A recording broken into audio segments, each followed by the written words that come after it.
Guys, England తో 5 టీ20ల series లో పరాజయాన్ని ఎదుర్కొన్న టీమిండియా మరో ఆసక్తికర పోరుకు సిద్ధమైంది. శుక్రవారం పూణే వేదికగా జరిగే 4వ టీ20లో ఇంగ్లాండ్ తో టీమిండియా అమితుమి తేల్చుకోనుంది. ఇప్పటికే 2-1తో ఈ సిరీస్ లో ఆధిక్యంలో ఉన్న టీమిండియా ఈ మ్యాచ్ లో గెలిచి సిరీస్ కైవసం చేసుకోవాలనుకుంటుంది. మరోవైపు తొలి 2 టీ20ల్లో ఓటమి పాలైన ఇంగ్లాండ్ 3వ టీ20లో మాత్రం సాధికారమైన ఆట తీరుతో విజయాన్ని అందుకుంది. ఇదే స్ఫూర్తిని చివరి 2 టీ20ల్లో కనబర్చి సిరీస్ కైవసం చేసుకోవాలనే పట్టుదలతో ఉంది. ఈ క్రమంలో 4వ టీ20పై సర్వత్రా ఆసక్తి నెలకొంది.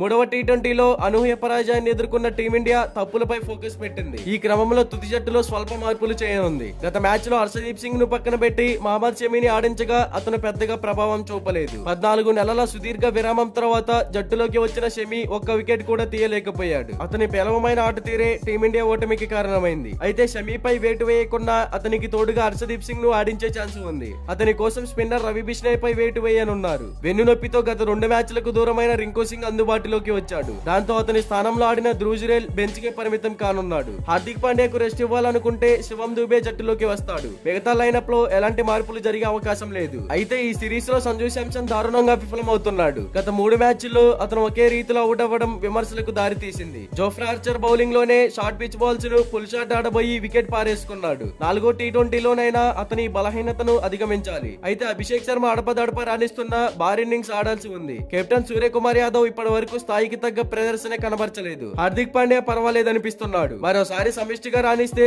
భారత్ కు విజయం దక్కుతుంది. అయితే ఇంగ్లాండ్ తో జరగబోయే 4వ టీ20కి ఇండియా ప్లేయింగ్ 11 ఎలా ఉందో చూద్దాం. అభిషేక్ శర్మ, సంజు శాంసన్, తిలక్ వర్మ, సూర్యకుమార్ యాదవ్, హార్దిక్ పాండ్యా లేదా శివం దూబే, రింకు సింగ్, అక్షర్ పటేల్, వాషింగ్టన్ సుందర్, హర్షదీప్ సింగ్, మహమ్మద్ షమీ, వరుణ్ చక్రవర్తి.